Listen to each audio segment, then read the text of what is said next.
Hey gamers! Doesn't it seem like lately every single Android game needs an internet connection to play? Whether it's downloading stuff from the server like Clash of Clans or using it for DRM protection like most Free Fire, it seems like virtually every single game is asking you for a web connection just to make the game run. But today, I'm back with the 15 best offline Android games of the month that don't require any Wi-Fi at all, and you can play these games completely offline and with no internet and no ads. So starting with number 15, The Last Days.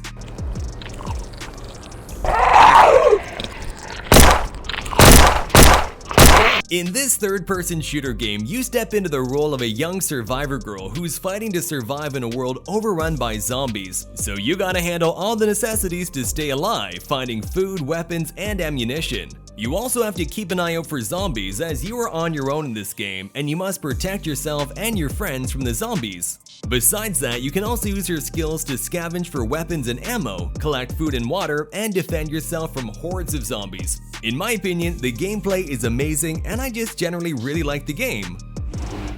Number 14, Prince of Persia Escape 2. So if you're a fan of the classic Prince of Persia game, then you should definitely try this one out. It's a retro side-scroller arcade game where you'll perform defying stunts, avoid obstacles, slay your enemies, and defeat gigantic bosses. And being that this one is a sequel, it is more challenging than the first game. Prince of Persia Escape 2 has tons of unique levels and beautiful environments. It also features the reverse time mechanism, which you can use if you die in the game. In my opinion, the controls of this game are good, but the graphics could be better.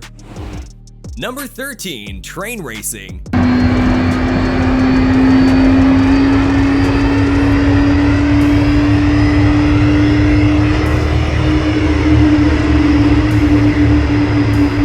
This one's a fun train racing game, as you probably guessed from the title, that puts you in control of a locomotive. The main goal is to win the race, so in the beginning you have 4 different train options to choose from. After selecting, you can participate in a tournament for the Piston Cup. There are 20 races in total in the tournament with speed trial and time trial mode. Also, there's a quick race option too. The race is pretty simple, you just have to control the speed during the turns and also keep an eye on your opponents. All in all, it's a decent train racing game with good graphics and controls. Number 12, Hunt and Fight. This one's an action RPG set in an open world, where after being caught in a storm, you find yourself on a faraway island. To get home, you're gonna need to earn a place on a ship, but to do so, you need to fight with many enemies and sometimes skeleton pirates too.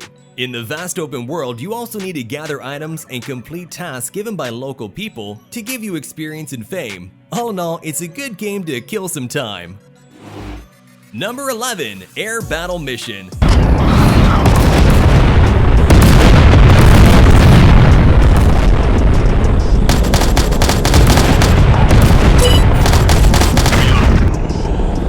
This one's an air combat game based on the military. In the game, you take control of one of the most powerful warplanes in the world, and you need to defend your base from enemy aircrafts as well. The game features a lot of different missions that will require you to use all your skills in order to survive. Now, if we talk about the visuals, the graphics are a little bit dated compared to current games. The writing feels a bit bland and the movement feels unrealistic. So all in all, it is a good arcade-like shooter game, though if you want a more realistic experience, maybe look elsewhere. Number 10, Mordern FPS Military Strike.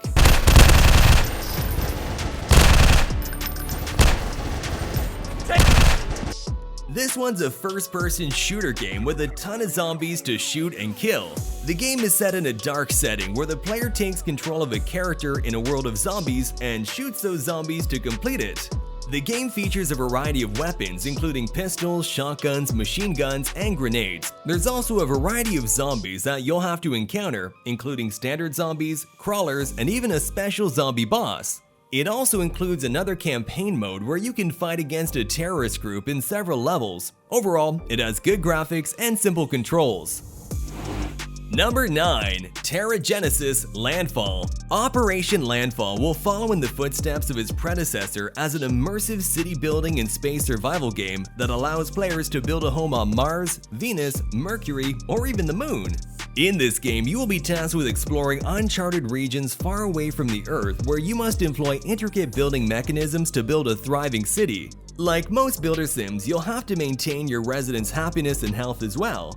Each facility and building can be viewed, allowing for a very captivating and interactive experience. All in all, this one's an amazing science-based city building simulator, so if you like that genre, this one's definitely for you. Number 8. Bushido Saga: Nightmare of the Samurai. This one's an offline adventure action game from Pandora Game Studio. In the game, a samurai embarks on an epic adventure and unveils a conspiracy against his lord. The game relies heavily on quality gameplay strongly aligned with powerful storytelling, which is inspired by the Japanese legend of the 47 Ronin. Now, talking about the visuals, it features beautiful classic-looking graphics that gives you an instant feel of old Japan. So if you're seeking a good indie RPG game that plays offline and has a decent story and gameplay, then try this game out. It's definitely worth your time. Number 7. Torus. This one's a simple arcade game that helps you to improve your focus. The gameplay mechanics of this game are very simple but challenging, where you just have to tap on the object which you select. Like here, I have chosen the triangle. I simply tap every triangle and number of each row to score more. But as you progress, the speed will also increase. And there is also an X element in the row. If you click on that, then it slows down the speed. The game features 3 different modes where you have to choose multiple objects at the same time. Besides that, there's also a live leaderboard where you can see your score against others. So if you want to improve your focus, then check it out. Number 6. OWRC: Open World Racing. As I'm sure you guessed from the title already, this one's an open world racing game where you can explore a map which is full of traffic vehicles, racing events, and more. The game also features several different types of terrain like forest, hill, and desert where you can participate in different races and race through 100 square kilometers of open world, avoiding traffic. The game also has a car damage system, so if you drive your car roughly, then it'll get damaged and you have to repair it. Now, in my opinion, the game is very similar to Forza Horizon, where you can do off-roading and explore different areas of map with various cars. Number 5. Love You to Bits. This one's a charmingly cute, purely visual, puzzle-filled, point-and-click sci-fi adventure game spanning all around the universe. In the game, you follow the journey of Cosmo, a clumsy, rookie space explorer in search of Nova with his robot girlfriend. After a fatal accident, Nova's pieces are scattered across outer space, so now it's up to Cosmo to retrieve all of Nova's bits, rebuild her, and get back together. In the game, you can explore the strangest worlds and planets full of fantastic aliens, space-time puzzles, and hidden objects to collect. As you complete the levels, you'll discover Cosmo and Nova's heartbreaking love story as well. Number 4. Dead Zombie Shooter: Survival.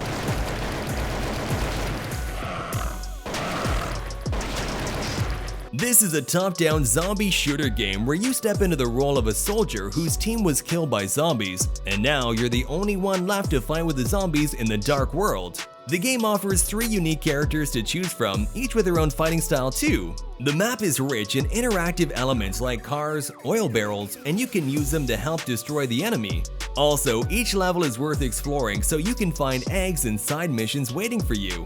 Also, the game features a variety of powerful guns and indestructible defenses. Whether it's a shotgun or an indestructible rocket launcher, you'll have an irreplaceable shooting thrill. Overall, it's a great game with a good storyline.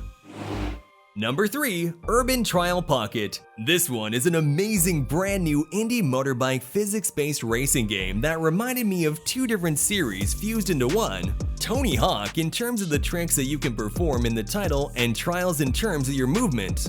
The goal of Urban Trial Pocke is pretty simple: to perform the craziest possible tricks on a motorcycle without falling off. It combines tricks, platforming, and racing to create a fast-paced gameplay experience that gets your adrenaline pumping. You can do flips, wheelies, turns, twists, etc. There are 3 single-player game modes to explore, with more than 30 unique levels with their own side challenges, plus the game supports a controller as well. Number 2. Poppy Playtime 2.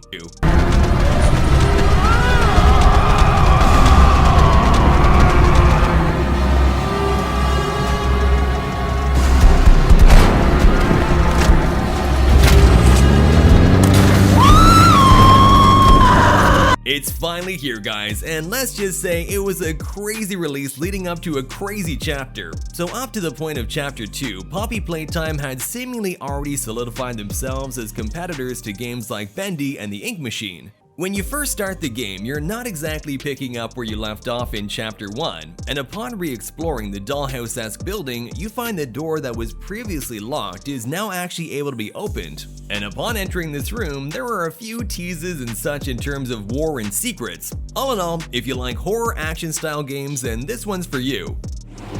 Number 1. Suicide Guy, Sleepin' Deeply. This is the new chapter from the original Suicide Guy game series. It is a first-person action puzzle game set in the world of dreams. In the game, you'll assume the role of a nice big guy who's unable to wake up from his dreams. So your task as the player is to help him to step out of them. The game brings a whole new story with an unexpected plot twist and physics-based levels with ultimate moves, in which you have to solve challenging puzzles. You can also pick up items, throw them, and activate mechanisms. Throughout the game, you will find many funny creatures to annoy, and you can drive vehicles too. Overall, the graphics of this game is outstanding, and the controls are good. That's it for today, guys. If you found this video helpful, be sure to leave a like, and don't forget to smash the subscribe button and turn on bell notification because we put out new videos every single week. Thank you so much for watching, and I'll see you guys next time.